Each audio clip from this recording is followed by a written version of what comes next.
Y'all, this is Soliel Lindsey. I'm the owner of Soul Rise Essentials, and you are watching another episode 22 to be exact, of our mental wellness podcast, Soul Seek Conversations. We are a mental wellness podcast for resilient humans on the grow. We exist to share stories of resilience, build global community, and for you to discover new ways to thrive via the brave voices of others. I already see some people joining us. How you doing, Mrs. Green? Hey, y'all. So if you are not familiar with Soul Rise Essentials, what do we do here? So we actually sell affirmation and mental wellness apparel for resilient humans on the grow. That's for the entire family, so both children and for adults. So I designed colorful, bright, uplifting merch to lift your spirits up. You can wear it on your good days, your bad days, the ones in between, but it is sure to lift your spirits up. Today, I have on my Pack Light Affirmation Dad hat. This is brand new. Y'all have never seen this before unless y'all follow me or see me out in the streets, but I always test my products out. What's up? I see y'all in here early today. What's up, Amzi? I think I'm saying that right.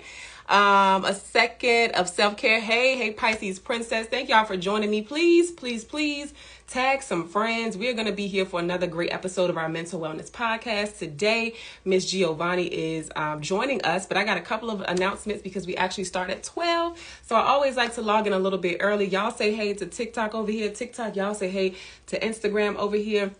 But again, I want to go back to this hat, okay? It's not on the website yet, but I do have a few still available if they did not already sell out at these pop-up markets I've been doing. But if you're interested in one of these specifically, they are not on the website yet. Shoot me a DM. I will get you an invoice. You can pay it, and I will ship it off to you, okay? Also, I have on my loved affirmation necklace in the color gold. I designed this one to be nice and small and subtle intentionally. Most of our affirmation necklaces are conversation starters. Well, all of them, for real. They're personal. They're close to you. You put it on when you need to feel whatever that affirmation is. We've got Soul Tribe necklaces that say Soul Tribe. We've got loved, which is the vibration I'm on right now. We have resilient, and more are coming. They are all hypoallergenic, tarnish-free, waterproof. You can wear them all day, every day, in any condition. You will not turn colors. You will not be irritated. You don't never got to take it off. Hey, Sandra, thank you for joining me. Also, this is an exclusive. So y'all have seen this design itself, the Do Good, Be Good affirmation tees. All of my shirts are, for the most part, are unisex because we have like a dad t-shirt. I mean, if you're not a dad, you can't wear that one. But this is a new color. I have gotten so many compliments on this. It's been about 2 or 3 months, about 2 or 3 months since I've been wearing it. Enough of y'all like it, so I'm gonna throw it up on the website. But I do have some other color options, both for children and for adults online. Go to soulriseessentials.com. Guess what, y'all? It is going to be 2 years that I have been in business. So we will be celebrating 2 years, actually tomorrow on Friday, 2 years as a business owner and an entrepreneur, an intentional business owner and entrepreneur. Because I've been doing this stuff for a very long time without having language to it. But I'm all in now, y'all. I am all in. I consider myself to be a businesswoman. And yeah, this color combo, Sandra, is not on the website just yet. But enough people like it, so it will be on the website very soon. And I actually have a white and blue one, same blue that I like as well. That's probably going to be on the website. So get on our email list. If you are on our email and text list, you already know that you can receive a 15% discount code to shop for being part of the VIP Soul Tribe family. So Sandra and whoever else is interested, I will definitely be emailing everybody when these are on the website. So yeah, 2 years, y'all. It has been a journey. And I will be doing a live party again this year on Instagram. So that will be Sunday, 3 p.m. Eastern. If you want to join me, it's going to be fun. I'm going to be being myself. I might have a little wine, child. I don't know, because it's been real over here professionally and personally. So I'm toasting it up. We are doing a toast together. I invite you all to join me back here on IG Live. And I think I'm going to be on TikTok too. I think I'm going to be sharing the love with y'all as well. But yeah, this Sunday, 3 p.m. Eastern, we will be back celebrating Soul Rise Essentials 2-year anniversary. And I got some surprises, okay? We're doing a toast. I have some announcements to make, some unveilings to unveil, and it's going to be a good time. So I can't tell y'all everything, but just show up, okay? If y'all coming, let me know in the comments. What else do I want to tell you? You can always shop again, soulriseessentials.com. What else? Let me turn it over and look at my notes, child. What else? Oh, pay attention to this logo, because maybe the next time you see me, it won't be like that no more. I don't know. Maybe not. Talk to y'all about the party on Sunday. Also, right now, we have been running a BOGO sale. So our Pack Light affirmation tees in white specifically, we try to move them things up out of our inventory. So you can go to our website, buy one for full price, get the other one for 50% off. These are great gifts.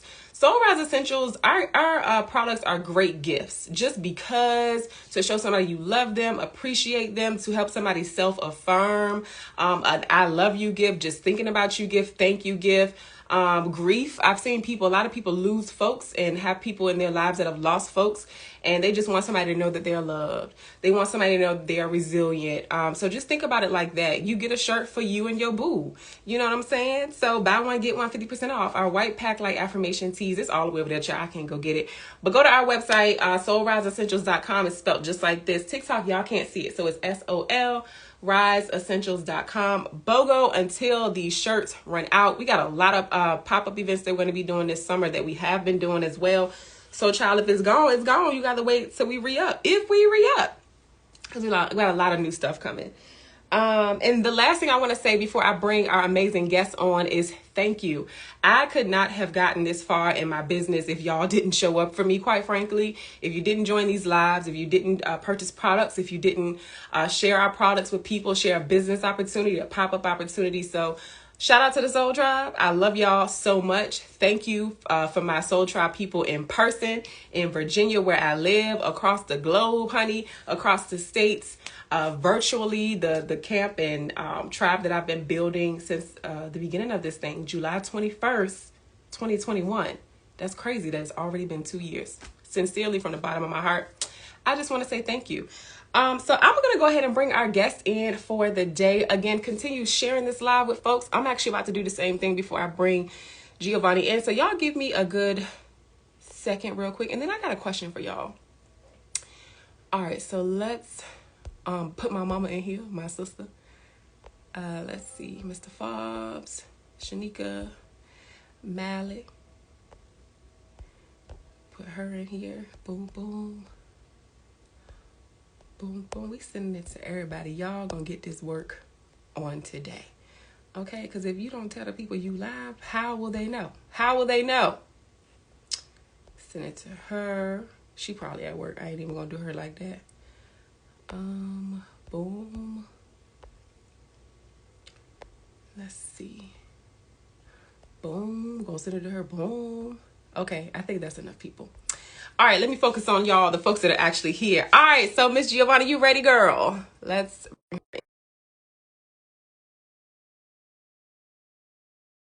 mouth, okay? If I don't do anything else.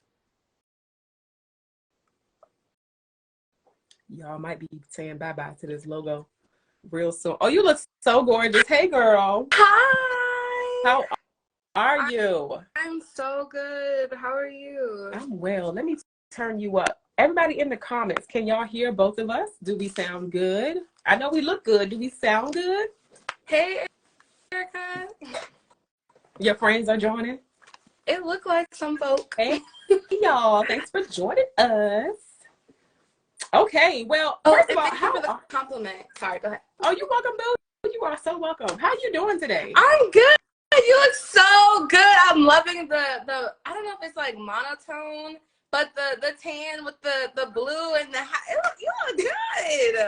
I love Thank you, girl. Thank you. Honey, it's all these lights up in here too. I got 3 bright lights that I use for the podcast. So a little extra light ain't never hurt nobody. Thank you. All right, so everybody in the comments says yes, they can hear us. So first of all, Giovonni, welcome to the Soul Seat. Welcome to Soul Seat Conversations. I am so excited. I just want to take a quick second to introduce you to our Soul Tribe family that's watching the replay and also in the comments. So me and Giovonni actually met. Am I saying your name right? Yeah. Giovonni. We met at a pop-up event. We have a mutual associate / friend in common. And she introduced me to you, and you had I think you had a table at an event, right? And you were selling your merch. Mm-hmm. So you are a therapist, but you also have some other services and things that you do, products, so you had your stuff, and I'll let you talk about that too. But we met, and I don't know how we started talking about like getting you on the podcast, but it just happened. I think we may have emailed some after that too, because I got on your email list. Mm-hmm. And you just have a beautiful energy. You're very open. You're very, very transparent and genuine. So maybe that's why I decided like she'd probably be a good, guest on my podcast. But I just wanted to give the background on how we met and how you got here. So again, thank you and welcome to the Soul Seat, ma'am. So you tell the Soul Tribe family who you are and what made you decide to join us. Oh my gosh. So thank you for having me. Yes, how we met is very much so accurate, and it was very fun. That was my first pop-up event ever. So I love how that turned out for me. But my name is Giovonni. I am a therapist, so I am a supervising and social worker is what they call us, or a licensed mental health professional. I'm about 4 months from being able to take my full exam to become fully licensed. So I'm really excited for that. Congratulations in advance. Thank you. I am also a life coach helping Gen Z and millennial women lower their anxiety. I'm trying to think what else. Like, I'm a healer. I'm a regular person too. Like, I just like to have fun and just live life. So for people who don't know, we are based in Virginia. Were you raised here? Is this where you're from? Born and raised, yes. So I'm born and raised from like Henrico County area. Okay. All right. So before we get started, I have two things I want to do. The first thing, I want to ask you a question. So since this is a mental wellness podcast, right, this question throws some people off, and maybe I should start telling y'all I'm asking y'all this, but it matters in the right now, because your answer could change from when we do our pre-interview to now. So I always like to start by asking, how is your mental health? How is my mental health? I would say that overall, if I had to do a scale of 1 to 10, with 10 being like really great, I would say I'm at a strong 9. Oh, that's good. That's amazing. So okay, where you get that answer from? That's pretty high. I was not expecting that from any of my guests, to be honest. That's good. Because I spend a lot of time, like, just as much as I spend time doing work with other people, I spend a lot of time like really nourishing and nurturing myself. And it looks different every single day, but like this morning I went for a walk, and that kind of helps like fuel me and like pour into me. Other things I love to do are journaling. I haven't done that yet, but that part really uplifts my spirits. And so, I mean, yeah. So it sounds you have the tools that you give to other people as a therapist and as a life coach, but you practice what you preach, it sounds like. So you're pouring into yourself, of course, because you had this podcast today. We're going to be touching on some heavy topics at times. So you did what needed to be done for you to be in a good mental space, it sounds like. Absolutely. Yeah. So I'm going to answer that question too. How is my mental health? On a scale from 1 to 10, I would say I'm at like a 6.57, child. We always got room, to be better. Like you, I have been implementing walking for the last couple of months, probably almost a year. I think in August it'll be a year. So I've been walking more intentionally, right? We walk when we get up and move anytime, anytime, for those of us fortunate to have limbs that are, working and things like that. But I've been intentionally walking, and it's been very beneficial to me. It's been giving me a lot of energy, but today I didn't get to do that. That doesn't mean that I'm not, because the day is still early, but I love that's something that you implement. It definitely helps my mental health, and it helps me like kind of, how they say therapy, you have like all these different color pieces of yarn all over the place, and they bundled up, and therapy helps you like unravel those and put everything where it needs to be. That's what walking does for me. It helps me like clear my mind. I can breathe a little bit better, and all those thoughts that like are typically in my mind, they kind of go away when I'm walking. So, but yeah, those are the things that's something I've been implementing. And just daily stresses of life, child. That don't mean just because I have a mental wellness business and I sell merch and I talk about these things that I'm exempt. No, ma'am. Did you also say you're going to ask this question again at the end? Well, I have another question that I'm going to ask you at the end as well. Yeah. Oh, I was going to say, because hopefully maybe both of our answers will change. Yeah. No, well, I was saying, how like we do the pre-interview where I call and I talk, make sure it's going to be a good fit. So I was like, should I tell people that I'm going to ask them about their mental health on the podcast? But like, I don't want people to know, because it's like, how are you doing right now? Like, I talked to you months ago. How you doing months ago is not relative to how you doing right now, Yes, exactly. Yeah. 100%. And the other question that I typically ask, where I do ask that in the beginning and at the end, is what do you do? But I think you've kind of touched on that a little bit, but there have been some new people that joined us. Y'all are watching episode 22 of our mental wellness podcast, Soul Seat Conversations. This is Miss Giovonni, and she is a therapist and life coach. What I love about this platform, I did not realize that so many professionals in the mental health space would be open to sharing personal sides of them. I got a question for you, because you're still technically in school, yes or no? No, Okay, so you finished with school, and right now you're you said that you have 4 more months until I can take my exam to be fully licensed, so become an LCSW. Oh, okay, LCSW. So right now you are a They call us supervisees in social work or a licensed mental health professional. Oh, okay. Yeah, or some people use okay. the word associate, but it's basically like we are pre-licensed by like the state board of social work. So we're pre-licensed under our actual supervisor, who's an LCSW, and we have to put in a lot of clinical hours and documentation, all of those things, like 3,000 hours, and then we can, once we submit all of those, then we can be granted permission to take the actual exam. Once we take the exam and we pass it, then we'll become recognized as a LCSW, licensed clinical. So y'all send her some love in the comments. I already said it. Congratulations in advance. But that's a lot of hours, 3,000 hours, child. That is a lot. So I asked that question because I know, well, I've heard, because I haven't gone to school for psychology, but I've heard that at some point it was taught to you all that you kind of just don't get personal with your clients and stuff. It's not about you, it's about the client. Has that been something that you've been told? Absolutely, 100%. Yeah. So what has changed? Because I'm starting to notice, I think because social media has allowed just people to be seemingly more close, like we know a little bit more about people than we probably wouldn't if we didn't have social media. What has changed, and do you think social media has a part to do with that? Because I'm thinking about the therapists that have been on my podcast and some of the things that they share. If I were their client, I'd be like, not in a bad way, not in a judgmental way, but wow, you went through that too. So what do you think has changed? Why do you feel like so many more therapists and professionals are open to sharing?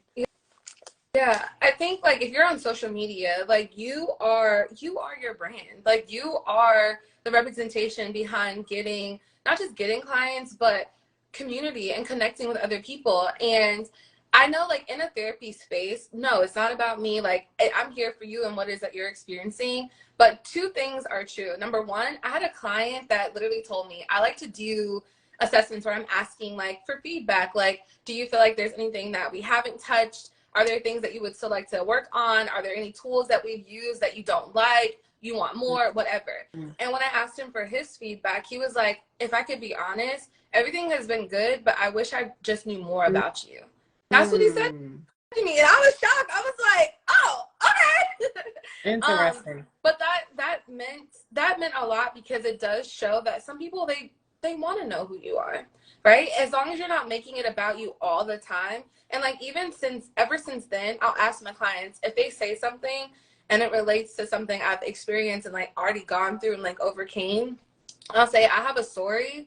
Do you mind if I share it with you? Is it okay? Like I'll ask them for their permission. And if they say yes, then I'll share a little bit and relate it back to them. If they say no, then obviously I won't. But I haven't had that happen yet. I was just about to ask you that. Has anybody ever said no?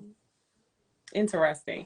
Well, I do want to start off our Soul Seek segment by giving a trigger warning to anybody watching. We will be touching on some heavy topics as usual, but I feel like y'all know by now, this podcast is fun, it's open, it's transparent, it's interactive. So any questions y'all have, any other feedback, comments, put it in the chat. If you are watching the replay, hashtag replay in the comments, and also ask your questions down there too. But yes, it's serious stuff. Like, you know, when you see a person, you don't know what's behind the mask, what's behind the veil, the makeup, the clothes, the hair, none of that. So that's what this podcast is about. You don't have to have any accolades in the community or in your profession to come on the podcast. You simply just have to have a story.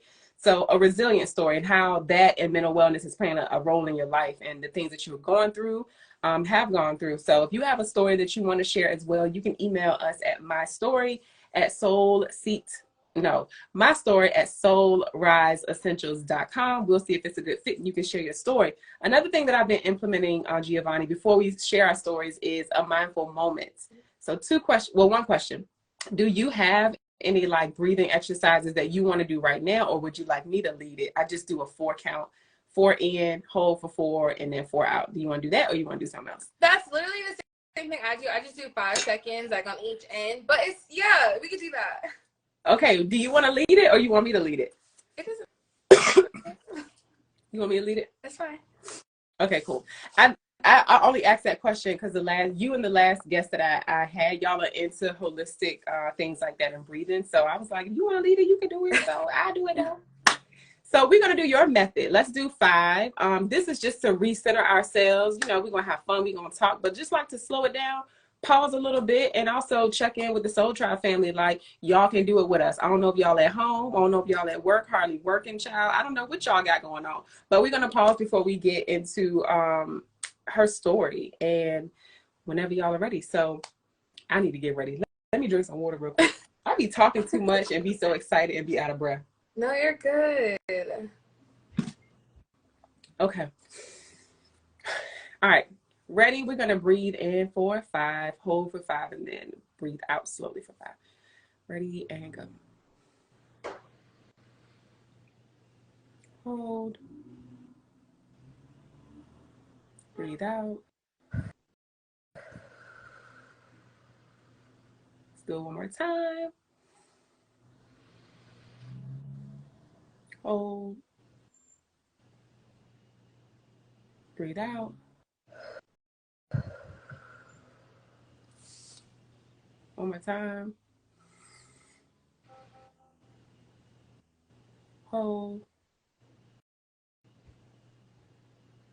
Out. One more time. Hold.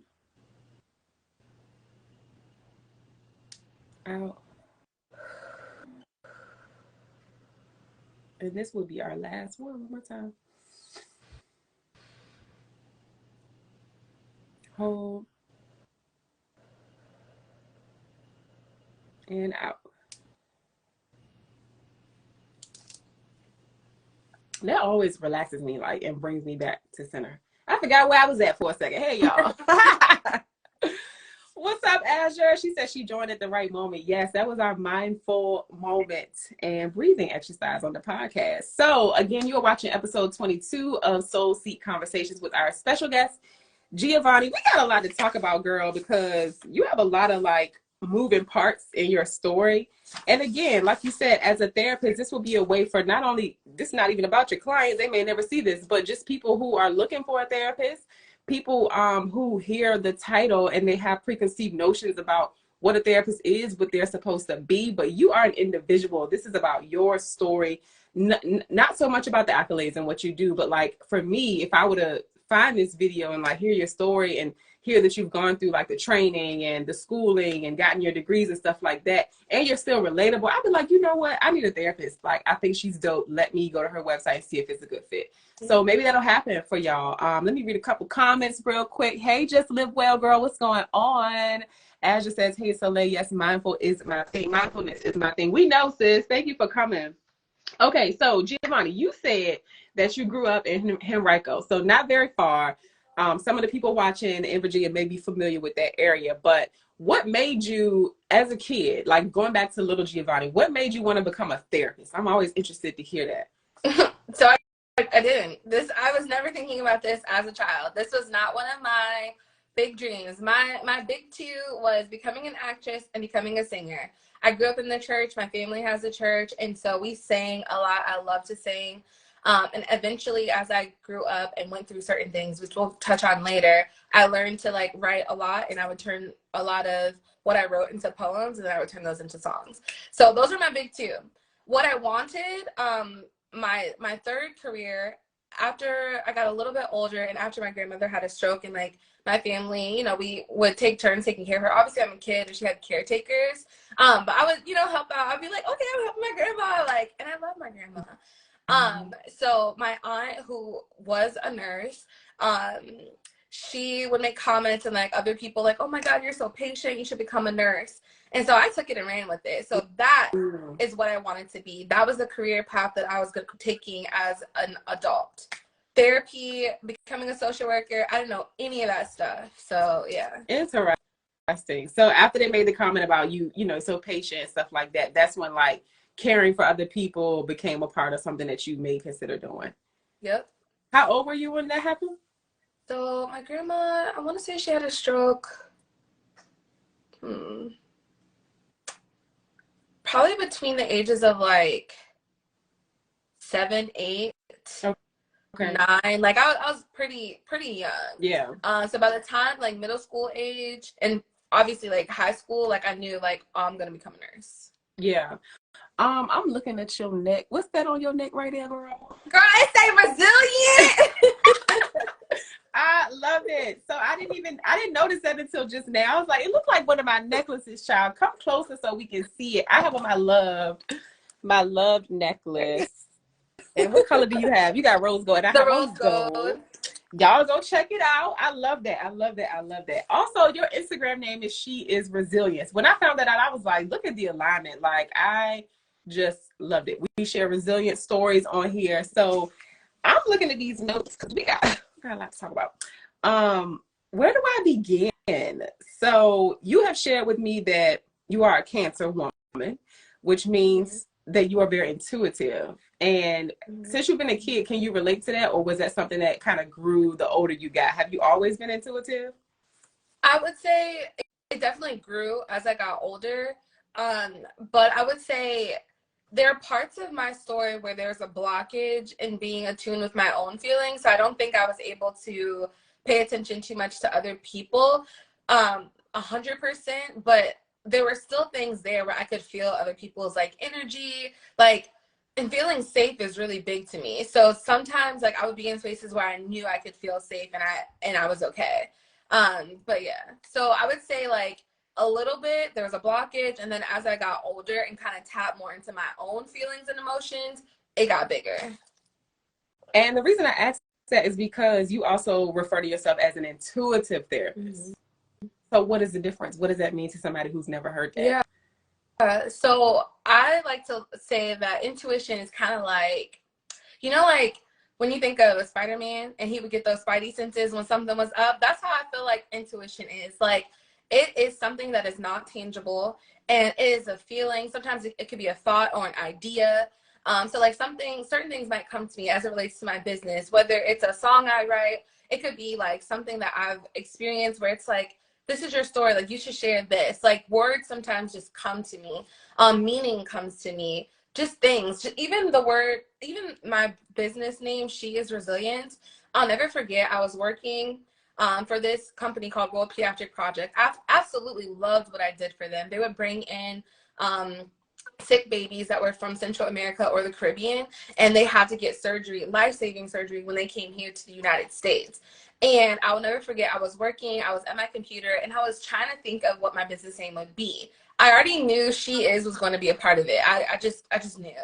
And then as I was looking through words, I already had this tattoo Resilience on me, but for whatever reason, I was sitting there, I looked down at my tattoo, and I was like, I looked up the word. I know what it means, but I just looked up the word, and as I read it, I was like, oh my gosh, not only is that me, but so many other people. And I literally started to cry.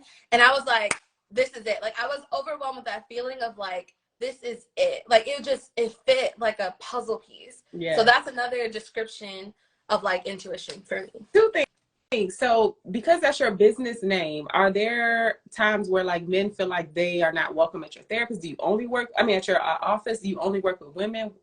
Answer that. So She Is Resilient is my business that is not therapy at all because I'm not fully licensed. So I do therapy for a whole nother business, for a whole nother thing. So if men were to reach out for therapy services, I would 100% like see them on. But in this business space, which is solely life coaching right now and like products and like merch, it is about women. Okay. Thank you for making that distinction. So my other question is, I've heard people time and time again say that they hate the word resilient. They don't want to be called resilient. You know, people make memes, shy, and they go viral. And I saw that one go viral so much. I understand the sentiment. However, resilience is just a part of life. So that's my perspective, but I want to hear what your thoughts are around hearing people say they don't want to be called resilient. I don't want to be resilient no more. So resilience is just like, think of it as like a string, right? Or like a yawn, or not a yawn, like a yo-yo. How you throw it down, you know, gravity catches it, but it comes right back up, right? So if you think of it like that, or like a rubber band where it bounces and it's flexible, resilience is literally that, like the ability to bounce back from adverse things, right? So that's what I think of as resilience. Being a strong person and a strong woman and having a lot of those stereotypes associated with that, we're talking about two different things. I'm a resilient woman, but I am not a strong woman that takes on all the, like, no, I have boundaries. I communicate. I express myself very well. We are talking about two different things. Yeah, and that's what I think too. I'm like, I think the sentiment is there, whoever created that meme, but the word choice probably could have been a little bit different. And like you said, there is a way to be strong, but not take on too much and have boundaries and advocate for yourself, because we all have a breaking point. We all have a breaking point. And I think that's notable. Like, we should talk about that a little bit more. So in terms of your story, I know that you have moved around a lot, and I can't remember if you said that your parents were military. Did I remember that right? No, I remember you asking, but no. Okay, I did ask you that. Okay, so y'all just moved around a lot. So talk to me about little Giovonni. Why would y'all moving around a lot? And you also told me that you experienced homelessness. So what was going on with that? Yeah, so I would say, like, I grew up into a strong family that was very affluent and very, like, they had it going on. I'll say that. Mm-hmm. But after my grandfather passed away, certain things happened. You know, as a child, I don't know everything, but I know the stories that my mom would share with me. And a lot of it kind of trickled down to finances as well, and the ability to not necessarily use finances in the best way. So I would say, like, middle age, or like after middle school is probably where it got, like, the worst, like high school time, where we just moved around, like, a lot. And eventually it kind of trickled down to experiencing homelessness for, it wasn't very long. I'd probably say, like, maybe less than, like, a month, like a couple of days. And we were trying to, I guess, move from experiencing that to a home. So a lot of it just had to do with my parent and the lack of using their money to the best of their ability, I would say, from my perspective. So mom and dad were still together at this time? No, my father, he passed when I was, like, 9, but my mom and he were not together, like, at all. For a really long time. My mom had gotten remarried by the time I was, like, I want to say 5. My mom got remarried, but that he was not in the picture even at that time. Got it. So you've never, like, how have you, what was your grief process like, if any, with your dad? It was very minimal because I didn't really know him like that. I didn't really spend a lot of time with him. I didn't really, if I'm being completely honest, he's literally, like, a little tiny memory, and even that is unclear. Like, I only have one vivid memory of him, and even that part is unclear of, like, what was said. I just remember him coming to the house on his bike, maybe he's asking to see if he could see us. My mom saying, no, I believe I opened the door. And no, I know I opened the door. And my mom was like, no. And I told him he couldn't come here or, like, hang out with us. And I just remember him riding his bike away. Like, and that's the last vivid memory I have of him. So it's kind of like out of sight, out of mind. You don't miss what you didn't have, but you did have a stepdad. Yeah. So talk to me about this, because people always say, and this is something else I've been hearing a lot lately, the comparison between a 2-parent household and a 1-parent household. And we don't talk about, like, the complexities of that, you know, because I didn't put it on our flyer, of course, but I do want to touch on, like, the assault. So we did a pre-interview, and this is what I was saying, the trigger warning was for earlier. There's mention of sexual abuse in Giovonni's story. I want to touch on that because, and I'll let you share more, but people always do this comparison game, and it's like, I don't know. Yeah.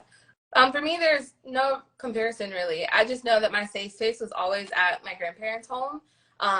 That's where I had the most love. That's where I had the most safety. That's where I had the most fun. Like, my grandmother's house was literally everything to me, and all my cousins too. I have a really big family. But my mom's ex-husband, he entered the picture, like I said, maybe when I was around 5 or 6, and shortly after 5 or 6, like, he did sexually assault myself and my sister, and so there was never really a relationship there either. And I would even say that my family did what they could to protect us, to be there for us, to support us. We never went to counseling for it at all. And, you know, my mom did like kick him out. And then eventually she did bring him back. And like, once I got a little bit older, it did happen again where it was like touching. But my mom's relationship definitely became very, I would say, estranged in a sense, due to like the bringing back of a person that like violated like your two kids. Right. So yeah. Yeah. So I know that we, in our pre-interview, we talked about the effects of what happened, and we talked about the incident, and we also talked about how it affected your relationship with your mom. And that was also something I wanted to touch on. Myself and my friend Kira, about a year and a half ago, maybe even 2 years, had an event called Healing the Wounds of Our Mothers. And I know that like in our community as Black people, and do you have any other roots too? What's your background? I'm Native Indian, Irish, and Puerto Rican. Oh, so you have, yeah, so you got some things going on, child. But you can identify with the Black community? Yeah. Yeah. So in our community, you know, we are to revere our parents and to honor them, and that's like our thing. And I agree with all of that. However, there are some things, two things can be true at the same time. I can still tell my story and tell my truth. Sorry, it's Annette in here. I can tell my truth and still honor those parents if they're honorable. That's just my opinion. And I still love my mom. I'm sure you still love your mom as well. There's not a lot that can happen that's going to undo that type of love, but we can still stand in our truth, you know, and that's just what it is. Yeah. We did the event, and I was kind of unsure about how my mom was going to respond to it, you know, because we talk about healing the wounds of our mothers. I must be able to relate to that, but she was very supportive, and that kind of helped our relationship a little bit. So I can relate to you when you say that incident kind of put a strain on your relationship. How do you feel? Like, how did that affect you as a woman? Because you don't have any children yet, right? No, I don't. Yeah. I would say that definitely hurt me, because it's like, you know, you brought me into this world, and I do believe that our parents are supposed to protect us. Yes. And while I know my mom has experienced her own things, which I don't want to share like her personal story, but while I know she's experienced certain things, and maybe that has hindered her ability to do certain things, so I do like sympathize with her a bit. She has for sure like apologized, and you know, we have like talked about it in depth and in detail about it for sure. Okay. But I think that she just misses a piece of understanding of how I want our relationship to grow and evolve, even outside of that. And I think that part is really difficult, especially because I am openly gay. And like I said, growing up into a church where my grandfather, who was her dad, was the pastor there, and then my aunt, after he passed, like that belief there that, you know, that's a sin and an abomination. Like, these are things that my mom has personally said to me. And so our relationship being estranged didn't just start with what happened with right. him. Like, I've forgiven her, I've forgiven myself, I've forgiven him for it, but it's the other stuff after that. And so I really feel like my relationship with my mom, it really hinders my ability to make genuine, beautiful connections with other people. Sometimes on the friends aspect, I overdo it. I overlove, I over nurture, I over pour into people. And on a relationship aspect, like an intimate relationship, I don't do nearly half as much as I would for a partner that I would do with a friend. It's the strangest thing. It's like and I've made this realization a couple years ago, where it's like, I don't want to give to a partner and be that open and be that vulnerable with them, where they could like leave me like my mom did. Because in many instances, I do feel like my mom left me. She left me to fend for myself. She left me to fight for everything within me and not protect me in a sense. So girl, yeah. I think that's probably like a subconscious reason why we connected, because I resonate with that a lot. And I was going to ask you, with what you shared so far, which regarding your mom, if there's like a betrayal and an abandonment aspect of that as well. Yeah. I feel like that definitely is relevant to my situation. Yeah. And it does affect how we show up. Yeah. What you say? I was saying hi, Anna. Oh, hey y'all. It does affect how we show up in our relationships. And I've been seeing a lot of conversation about, like, do y'all really think that the things that happen to you as a kid affect you as an adult? And I'm just like, absolutely. Basic science, like basic, I don't know. It just doesn't click for some people. But you just said, like, and you were so open about it, which I love. Those things have affected your relationships, and whether we believe it or not, those things that happen to us as children do. We're still little kids. We just got bigger bones now. You know what I'm saying? Like, we are still little kids at heart, and a lot of us still have children inside of us that need to be healed, that need to be talked to, that need to be nurtured. And that is a foreign concept for some people. I just think that because of the space that I'm in with my business and my natural interest, even though I didn't go to school for it, you know, it revolves around psychology and healing and stuff like that. It just makes sense to me. It's never not going to make sense. Yeah. You know, we just pay attention to our patterns and our history, our family pathology long enough, and really study it. Like, it makes sense. Yeah. And for me, that's just a fact. You know, it's just science. So it has affected my personal relationships, and yeah, like you said, your romantic ones as well. And I'm still trying to work through some things and figure some things out. So you said that very eloquently, like, and it surprised me that you said there was a distinction in how you show up with your friends versus your romantic partners. I need to think about that in my own life. Like, what? Yeah, it's like, I would say this year and last year, I have heavily been in therapy for nurturing and really just figuring out how to navigate better relationships that I have with my friends and a partner too, because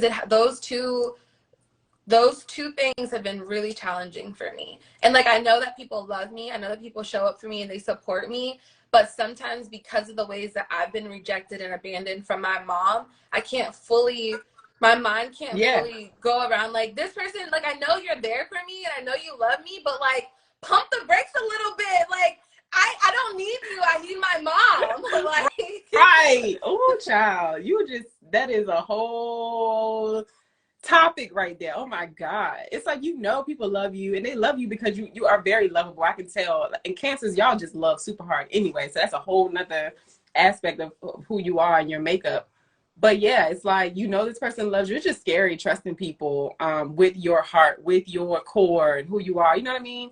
It's a gamble. And if you don't come from a place of safety with your origin folk, your mama and your daddy, you know, wasn't there for whatever reason. And then mom, love her, revere her, honor her, all that good stuff. But there were some areas where that parent may have failed, and it does affect us even as adults. And we're trying to operate in these relationships, and we're like, why do I do that? Like, I know I shouldn't do it, but it's so ingrained into our psyche that we just do it. And this is why this work is so important. And when people say things, I had somebody literally say this to me, an older woman. She said, what is mental health? We don't do that where I come from. Like, we don't cry. Nobody got time for that.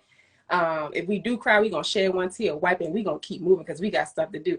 And that's our problem. Like, we just keep moving like things don't happen to us. And it shows up in our bodies. It shows up in our relationships, business, personal, all of that. Yeah. You know, we take our stuff and our junk with us wherever we go. So it is our responsibility, I feel, to manage that, unravel it, look at it, dissect it, analyze it, and figure out, like, how can I move forward? And it's not going to be, I'm gonna move forward today and that's how it's gonna be for the rest of my life. No, you're gonna get re-triggered. You're gonna have something that happens and you're gonna respond to it in a way where you're like, I didn't even expect to respond that way. So our work is our responsibility, not only to ourselves, but to people, the community, the world at large, our family, our friends. So thank you for sharing that. You're welcome. Thank you. Yeah, I'm gonna read some comments real quick. Hey, Corey, he said, sending love. I know what tough relationships with parents feels like too. Thank you for sharing that, Corey. And I just love him so much. He's so supportive of Soul Rise. Just Live Well. Hey girl, she says, yes, nurturing our inner child in adolescence is so important. Yes. And it saddens me that so many people still overlook it and think it's just not a thing. But you know, we just gonna keep doing what we do and having these conversations, and hopefully people, a light will go off. You know what I'm saying? Yeah. So how, because we talked as well in our pre-interview about, like, and hopefully you're okay with me staying here for a little bit, family functions with, like, our abusers and people that have violated us. Like, can you talk to my mind can't even process that. You know, how does that even work? And you've done a lot of work, and just probably who you are as a person has allowed you to get to this space too. But you say you forgave your abuser and all of that stuff. I just can't wrap my mind around, not the forgiving part, but like, I got to see you too, you know? Talk to me about that. Yeah. So in terms of the forgiving piece, like there's a lot of times where I would spend just in prayer. Like I forgive him for what he did. I forgive myself for thinking that it was okay as a child. Like I'm like, okay, I forgive my mom. I forgive a whole bunch of people. I was reading this book. I want to say it's called The Green Light of Forgiveness. And the author is now I believe she's a licensed master social worker, and I just remember reading her book and the green light. So basically I would have to light like white candles and envision the candle like in my mind like going from white to like green in a sense, and like while you're holding this candle like you are sitting in front of a mirror, and it's essentially like mirror work. But you are like just in your mind just saying all the people you forgive and what do you forgive them from or for. So I spent a lot of time doing that in 2021, and I would revisit it as I needed to. I would say for me, like there's nothing that he has done that that I think about and I'm not still like traumatized from it in a sense. But I will say, and I know I shared this with you during the pre-interview, my birthday is July. I think we spoke, when did we speak? In May? May or April, maybe? Yes. So either the day or 2 days after we spoke, something like that, I saw him. And I was with my partner. Yeah. Yeah. I saw him on the street. Me and my partner, we were going to get some food. And at first, like hindsight 50-50, right? Like you see something and you're like, is that? So I had that moment where I'm like, is that? And then I was like, no. But then he started talking like, girl, something. I don't remember everything that he said. And then my partner is like laughing because, you know, to her as a stranger, she has no idea who this person is. And she just hears this man like, I know you see me type of vibe. And I look at him and I was like, oh, hi. And I said hi. And then to my partner, I like whispered to her, I was like, hey, like, that's my little brother's dad. Like, he's the one. And like, she was like, oh my gosh. She was like, are you okay? Like, I was like, yeah, I'm fine. And like, she kind of got upset. Like, how dare he kind of talk to you like, girl, like, I know you see me type of vibe, right? And I was like, yeah. And when we left, like, he was still there. And she was like, oh, it just makes me so mad. Like, that he like sees you. I could see that he was still like looking at you. She's like, that's so sick. Like, imagine me as like a little girl. And the next day we talked and I was like, is it weird that I said hello to him? Because initially, like, I'm not filled with anger. I see you on the street, but I'm not immediately filled with anger. Like, my reaction was just like, is that? And then when I saw that it was him and he like made like musical noise, I was like, hey, right? But I'm not going to treat you mean. I'm not going to spew hate at you. Like, my energy, my inside, I was not sad. It was more so just high. And then, like, I carry on with my life. Yeah. But it was, I feel like, you know that you have forgiven someone. I feel like when you're able to have, like, that type of reaction. Now, if we were to have a conversation, that's a whole different story. Like a full conversation about whatever had happened, but we never have. I don't think we ever will. And it's not necessary for me. So wow, you are in such a different place, an evolved place in your forgiveness. And it shows that you actually have forgiven him, to be quite honest. Does it confuse you or like upset you when people around you, like that, your partner, essentially, that she was upset? Like, how did that make you feel? No, I knew it came from a place of like protection. I know that she loves me through and through, and I know that protection is really big for her, in that the idea and the thought of anyone trying to hurt me in any capacity would make her respond in similar fashion, if not an elevated fashion, depending on what's going on, you know. So I know for her it was just coming from that place. So I don't hold anything against her. We talked about it. So yeah, no, we're good. So that's a testament to what forgiveness can look like. Because I'm not gonna say always, but I have struggled with like the concept of forgiveness. And I think the older that I get, the more it starts to like make sense to me. Because I think it's an ego thing. I don't know. I'm just like, girl, what? No, you know what I'm saying? So I appreciate you sharing that, because it gives literally a real life example of what forgiveness looks like and how it shows up in your body. And literally, if the said person or situation were to be in front of you again, like, how are you going to respond? Because you say you forgave this person or this situation.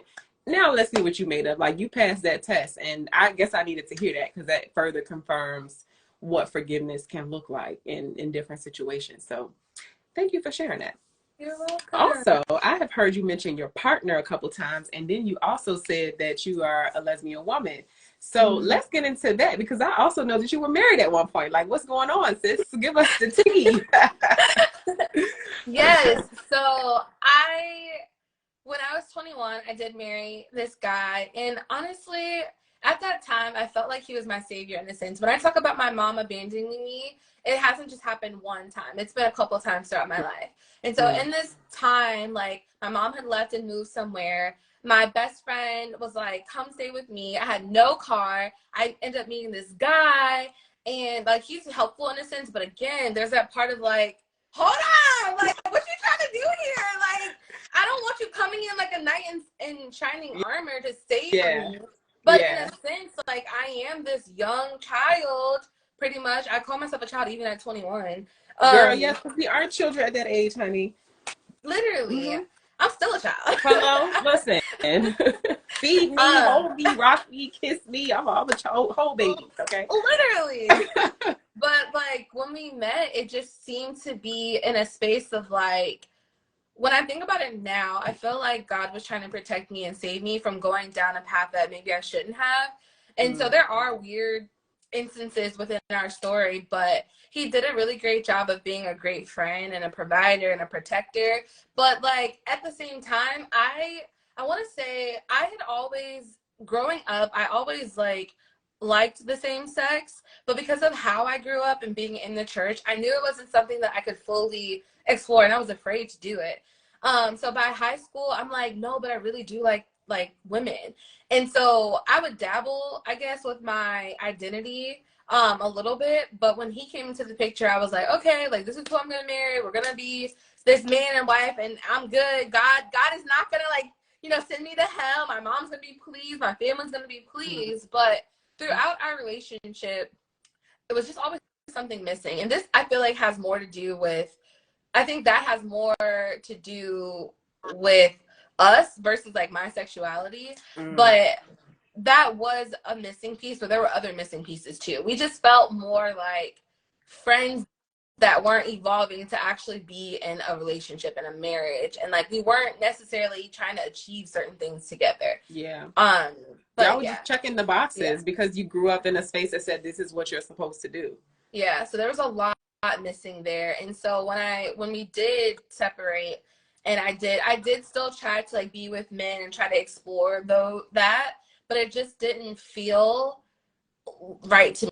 It didn't fit, like, you know how I was talking about fitting like a glove, like, it didn't feel right to me. And so I would dabble with both sexes, but the one that felt more safe to me was being with another woman. And so I've kind of been in that space. So I'm assuming y'all are divorced. Yes. Okay, are y'all still cool? Like, do you still see him and stuff? Girl, I have not heard from this man. Oh, he mad. He been mad. I've never, like, I remember asking him one time, like, when we were separated, living in separate homes, I think I started taking a new medication. I don't even remember what it was for, like, or maybe I was too afraid to take it. I don't even know what it was. And I was like, can you come sleep with me just in case, like, I take this new medicine? He was like, no. Whoop. And that's the last conversation we ever, to my memory, have had with each other. Like, he probably said, the girl, the nerve, the audacity must be on sale at the flea market, okay? But I have not seen him in person. Like, I've never ran into him ever. Wow. And that's been like, I had just turned 25 when I got the divorce papers. So I just turned 32. So it's been that long. Wouldn't it be funny if after the podcast you run into him, you were like, that damn Soliel. It ain't my fault, honey. So I wanted to ask you something, because you touched on growing up into the church. This is something I feel is notable to mention as well. So you do consider yourself to still be a believer? Yes, absolutely. I think that's important to note, because it's everybody's journey. Everybody's journey is different. Even when we talked before the podcast started, you're like, girl, I prayed about it. You know, just want it to be, it's going to be a good conversation, which it is. So prayer is still a part of your life, it sounds like. Maybe your spirituality just looks different. Are you back into the church? Like, what's going on with that? Oh, gosh. is so funny you asked, because I do consider myself a Christian, but I also consider myself more of a spiritual person than like I abide by everything that's written in the Bible, going to church, all of those things. And also a part of my mom's relationship is that she keeps trying to get me to go to church with her, and I have twice, but she keeps just trying to like get me to come. And like I've come to my own realization literally like a week ago that I would like to go to church, but I don't want to go to my mom's church. I want to find my own way and my own path. And so I'm just now stepping into that for myself. But I've not been, I guess, the typical Christian. I don't even know if that's the right saying, but like a Christian that is like, I go to church all the time. Like I read the Bible. Like I'm not, that is not me. I'm more spiritual in a sense. I love to pray. I believe in God. And I feel like I allow him to lead and guide me, and I ask him to do so ever since I was like a little girl. So I believe in him wholeheartedly, but I'm just trying to find my own way that has nothing to do with my mom and how she tells me that I need to live my life. Yeah, that's bold, and I commend you for that. It's amazing how things can change. Just like I said, I don't think I want to ask that question about the mental health thing in the pre-interview, because I have my notes right here, and it's said, I don't know if this is how you said it, but I just wrote down, no more church, but still believes. So yeah, I like, just I have not been to church in so long, except for the 2 times that my mom wanted me to go. It was like Easter, and then maybe like 3 or 4 weeks ago, something like that. Yeah. Hey Tizzy, what's up, Mr. Fobbs, or is that Mrs. Fobbs? I don't know, but hey y'all. Somebody's requesting it. Oh, maybe that was an accident. Yeah, I just think that's so notable, because people have this vision of what spirituality is supposed to look like, Christianity, religiosity, whatever. We all have these things, and this is what I love about this platform, that everybody is unique. These are our own experiences, our lived experiences, and can't nobody tell these stories like we can tell these stories. Hold on one second, let me get this. I ain't never had to do this, but we're gonna block. I think it's like some spam coming through. He trying to sell his t-shirt business. Girl, we already got one. Okay, go to the website, soulriseessentials.com. If you are just joining, this is episode 22 of Soul Seek Conversations, our mental wellness podcast. We have our lovely guest, Miss Giovonni, here. She's been sharing her resilient story with us. It's been a lot of twists and turns, a lot of good information, some gems that she's dropped. I've been learning some things and getting some realizations and downloads since we've been talking. Been through a lot, but still a very sweet person. Just live well, you funny. I thought I blocked them. How they still requesting to join? Oh, that's Mr. Fobbs. Mr. Fobbs, stop pressing that button. How are you doing today? What was I saying, child? You're talking about the twists and turns, and that you've been learning a lot. Oh yeah, and I also said that you're still a very sweet person. I love when I meet people like that. That when you look at them, you like, they ain't been through nothing. Why would you even say that, right? That's not what I said about you, but just saying, like, when you see people, you just never know what people have gone through, and that's the thing I love about this podcast. Like, you can see something, but you don't know what's behind it. So take some time to get to know people, to hear their stories, because we're all just reflections of each other. Just as important as I think I am, I need to think the very same thing about you as well. I need to see the God in you as well. He put his spirit in all of us. So why not honor that spirit in the next person? I'm no more relevant than you, and vice versa, than anybody else. We are all relevant, all special, all unique. So I think it's important to share these stories. So I want to thank you for just being so open and transparent. And I also have another note here that I wanted to talk about, how people weaponize therapy. Like, we've been so open, transparent, back and forth, and I feel like this is something that you would be open to talking about. I've been hearing, folks like, go get healed. You ain't healed. Come to me, heal. Seek help. Go see a therapist. I'm just like, when did we get here? How did we get here? And why are we here, child? Yeah. So I want to hear your thoughts about that, especially coming from someone that sits in that seat, that, you have clients and you're helping people in the mental health space. What are your thoughts about that? I'm gonna ruffle a little bit of feathers, but ruffle them up. Oh. A lot of the problem is that people do not take their own accountability for the actions that they are doing with other people. They make it about all this other stuff, but no. You got a lot of work to do in terms of expressing yourself, maybe communicating, maybe figuring out what your needs are, right? Maybe taking a break, right? There's so many things, and I see it all the time. And a lot of people will come to therapy. It's like, oh my God, this is going on in my life, and I need you to fix me. I need you to heal me. And that's not what we do over here. And I've had conversations like this on a consultation where I'm like, I'm not here to save you. I'm not here to heal you. What you get out of this is what you put in this. You have to come to sessions to be open and be vulnerable, be honest with yourself. Be honest. But what you do outside of the sessions is going to be way more transformative than what you do right here in this space. It is. So yeah. Baby, ruffle those feathers, honey. And listen, be as open and as honest and as candid as you want, because I do think that people need to hear that, especially the piece about honesty and also the piece about doing the work after you leave a session. Because I know some people that are addicted to learning. They love to read books and they think they're so evolved and they retain information and regurgitate it. But the fruit in your life is not saying that that's really what you believe. It's just something you want to talk about. You want to toot and say that you know, but are you practicing those things? And I always say this, just as a person in business, I'm not perfect. This brand is for authentic people. I'm gonna mess up, okay? You know, my mouth can still be slick at times. I can still be distrusting at times. All these other things that I'm still working through as a result of my personal trauma. But I'm always going to be an advocate of introspection and reflection and retrospection, going back, like, how could I have changed that? Did this person react to me because I was showing up in a certain way? You know, I'm seeing people talk a lot about like matching energy. And I'm just like, why would you ever do that? You maintain your own energy where you at, and you get to decide if you're going to let something in or block it out or remove yourself from a situation. So, honey, thank you for that.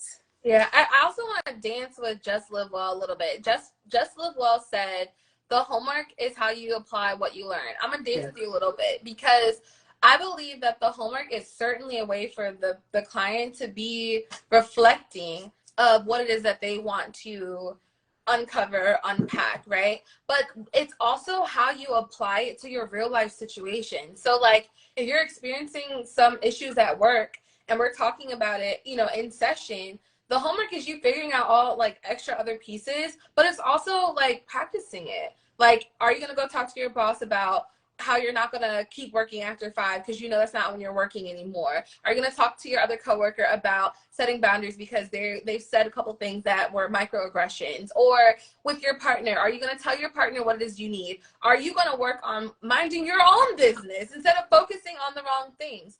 Are you going to stop making things everybody else's problem when it's only yours, right? Are you going to learn the techniques to lower your own anxiety? Or are you going to make it your partner's responsibility to come do deep breathing with you when they're not always with you? And you're going to have a panic attack whether they're with you or whether they're not with you. So what are you going to do then? So, yeah. Oh, child. You better keep going, girl. I mean, that was good. The people need to hear that. We have to take more accountability, and instead of always worrying about if somebody else is going to do it, we all just have to do it. You know what I'm saying? And like, just be on that wavelength so we can attract more people into our lives that are on the same boat, you know, in the same boat. Yeah. It's our responsibility to do our own work, not nobody else's. And I be trying to tell people, stop trying to be super saver hoe, super saver girl, super saver boy, whoever, because they have to do their own work. You know, I always find it interesting when women who identify as healers think that it's their responsibility to heal men. I personally think that we just have to be examples. Yeah. Because people love to be in feminine energy. People love to be around a well woman. And if you're not careful, those people can deplete you and take away from you and instill old habits into you. So I don't find it fancy and cute to be talking about, oh, I'm a well woman and, you know, I'm attracting these people that I need to help. No, you got to help yourself. Yeah. My partner and I, we have we have deep conversations, and I actually, like, with her permission, I recorded one of the conversations we were having, and I want to be able to post it with some type of content. I haven't figured it out yet, but basically she was just saying, like, this is one of the most healthy relationships that she's been in, because I don't get into a space where I'm like, oh, I don't want you to do all these things. I just want you to be up under me. She's like, you really push me to continue to work on me, for me, with me, by myself. No, that's so real. And I'm like, yeah. That's so real. And I love that for you. I love that you are in a healthy relationship that's serving you.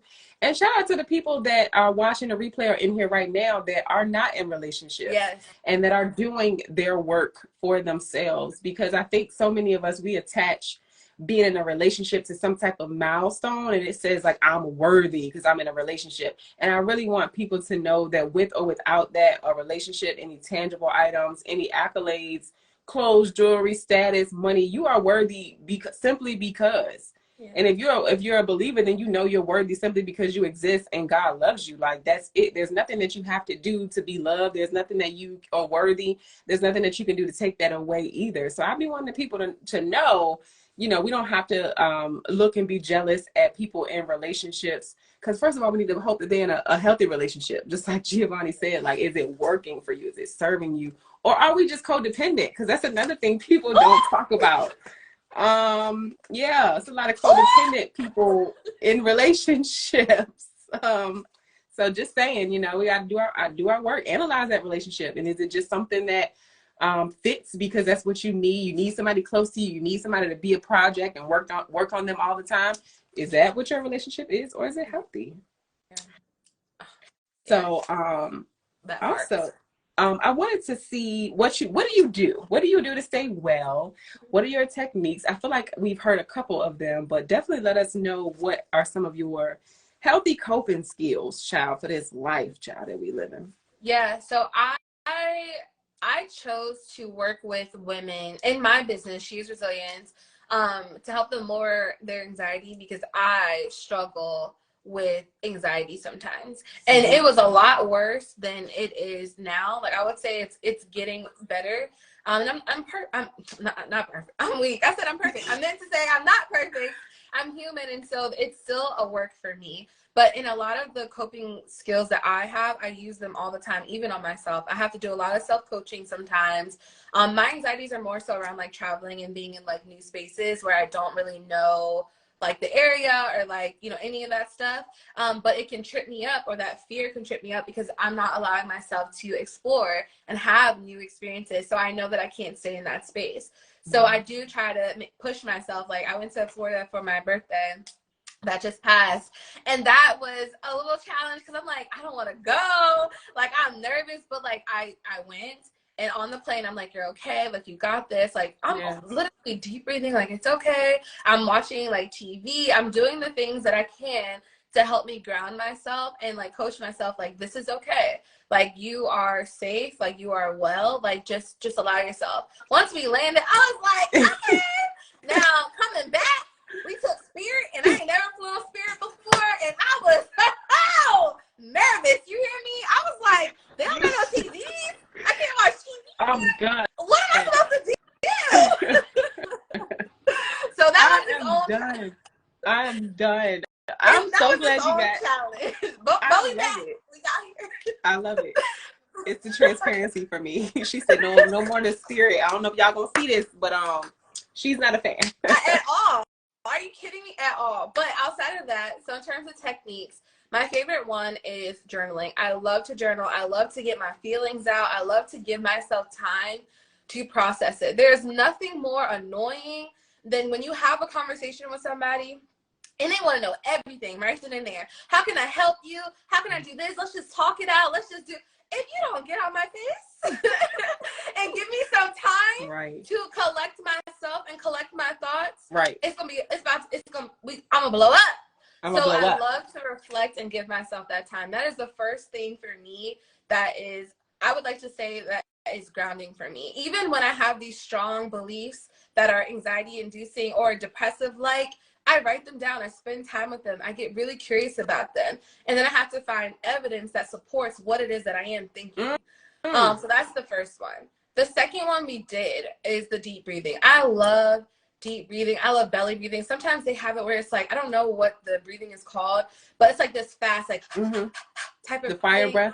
Like I like that too, but I spend more time doing the inhale for 5, exhale for 5, or I'll do more than 5 seconds, because that is very soothing. It's very soothing. It is so, I love it so much, and that's like my go-to. The other one is my daily routines are like, when outside of journaling, is lighting incense and going on YouTube and typing in frequency. So I'll do like HZ, and they have a whole bunch that come up. So it could be frequency for like self-esteem or low energy or whatever you might be looking for in the moment. So I'll find those, or I'll find the sound bowls that are for the chakras. So I can listen to those too. Like I love just bathing in its essence. Like it's so beautiful.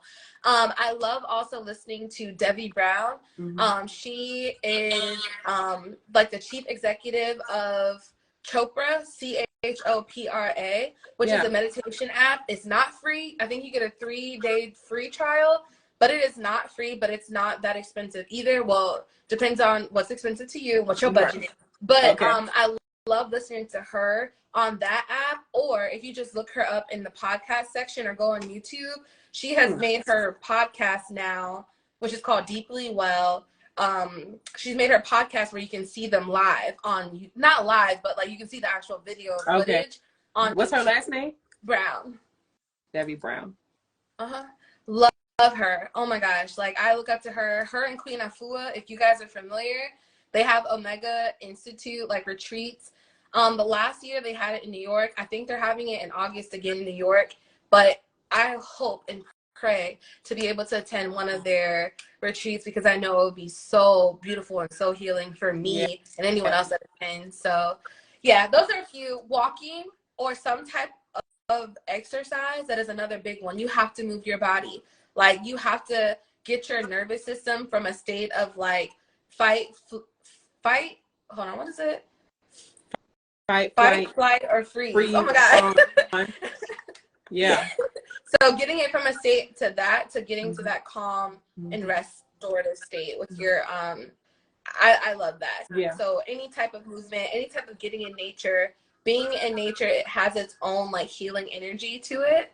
So I'm trying to think, being at the beach for me. The beach is like my home. Yes. Love it. Yes. And it's something. And lighting the incense. So what is it about the incense that you like? For me, I feel like any time that I'm in a space where I want to heal, unpack anything, I have to have the elements of earth, wind, and fire and water. And so for me, that could be like fire. It's like the candle or the incense. And for me, it just adds an element of scent, which scents can also help alleviate and release some of your moods too. Because a lot of people like to use diffusers as well. And they have a lot of soothing scents like mint or orange or vanilla, rose, stuff like that. They can definitely enhance the energy. So yeah. I love that. I love that you said like each of the different elements, you try to incorporate that into your practice. I love that. I think Queen Afua also teaches that. I have two of her books. Yeah. I love it, honey. Well, I'm proud of you, and I want to thank you again for sitting in the soul seat, bearing your soul, telling your resilience story, and just being so open and honest and transparent with us. I truly appreciate it. Okay, period. I just love that there are folks in the professional and mental health space that are honoring their professions, but also honoring their personality. And I think more of us, especially millennials, child, we want to see who we are dealing with. And if I'm trusting you with my soul and my spirit and my traumas and my stories, I need to know that you ain't no robot, honey, and that you done been through some things and that you can kind of relate to me. So it's amazing to see more Black women in this space, to see more women that care about our mental health, not just of women. I know you work with women too, but I know you've had male clients, but like that care about progression as a people, as Black people too. And I know you work with all kind of folks, but it's just nice to see us being intentional about the spaces that we are in and prioritizing our wellness, not just physical wellness, but also mental wellness. It's all encompassing and so important. So I just want to say thank you, child. Give you your flowers for the work that you do and for being so resilient. You are wearing that necklace very well. I know you got some sass, honey, and some spice and feistiness to you, and I love that. But also I can see like the sweet and innocent side of you as well. And I think it's important for us women to have that. Like I like a little bit of both, okay?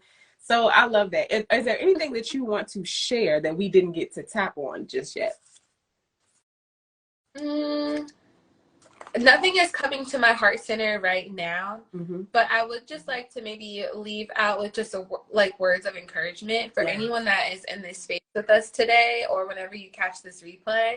I just want you to know that how you water yourself and how you cultivate like the you within outside of people that you're attached to is really, really important. So I just pray and I hope that you guys are really taking into consideration like who you are outside of the things that you're attached to, and that you are pouring into yourself so that you don't have to live a life where you are depleted by depressive thoughts, the anxiety, all of those things. If you feel like you need help in any of those areas, reach out to anyone that is accepting clients. It could be me, it could be anyone, but like, don't allow yourself to sit in that forever. Like, you deserve to be watered. You deserve to flourish and grow in the ways that you want to. So that's what I would like to leave with. Beautiful. And I think that is a lovely reminder. Just Live Well said eucalyptus is that girl. Okay. She was talking about the diffusers, the essential oils. I love that. Thank you for sharing that with the Soul Tribe. And for whoever else watches this video, it'll be up on YouTube. So I'll send you the link so you can share it. But again, I want to thank you for being a thriver, honey, and for all the work that you are doing, just for being a beautiful soul. We appreciate you. And it's been a joy to have you on Soul Seek Conversations. Thank you so much. Thank you for having me and sharing space with me. And thank you to all these beautiful followers. I've seen a lot of my friends pop in and a lot of new people. Yes. So hello to everyone. See y'all. Have an amazing day, boo. You know how to hit the little X? Yes, I do. Okay. Thank you so much again for having me. You are welcome, boo. Thank you. We're going to be talking soon. Okay, period. See you. All right, see you later. So that was another episode, y'all, of Soul Seek Conversations. I'm your host, Soliel Lindsey. I'm the owner of Soul Rise Essentials. Soul Seek Conversations is a mental wellness podcast for humans on the grow. We exist, honey, let me get my little script out, okay? We exist to share stories of resilience, build global community, and for you to discover new ways to thrive via the brave voices of others. The brave voice today was Miss Giovonni Hinton of She Is Resilience. Amazing story, beautiful woman, amazing energy. I love when we don't wear what we've been through. Sis is not wearing what she's been through. So again, thank you, Giovonni. I hope that y'all get to catch this on the replay on IGTV. If you do, leave a comment down below, hashtag replay with some yellow and maybe some orange hearts as well, because y'all know those are our brand colors. Hey, Sunday, I'm going to be back in here, same time. Well, no, different time. 3 o'clock on Sunday, we are going to be doing our celebration party for 2 years in business, y'all. This neck will not leave me alone. 2 years in business. I'm going to be celebrating with y'all. It's going to be giveaways, a toast, announcements, all kind of stuff, some other things that I have up my sleeve. So join us again for that. If you have a resilient story that you want to share, email me at mystory@soulriseessentials.com. Share this video with somebody. We touched on a lot of different topics, so I'm sure that you know somebody that can resonate with parts of Giovonni's story. Shout out to the Soul Tribe in the comments. We appreciate y'all for being engaging, for relating to Giovonni's story and just sending her love and light and encouragement. Y'all can shop Soul Rise Essentials, our affirmation apparel, mental wellness apparel for adults and for children at Soul Rise Essentials, spelled just like that. .com. For TikTok is SOLRISE essentials.com. See y'all next month for episode 23 of our mental wellness podcast. Peace, y'all. Have an amazing Thursday.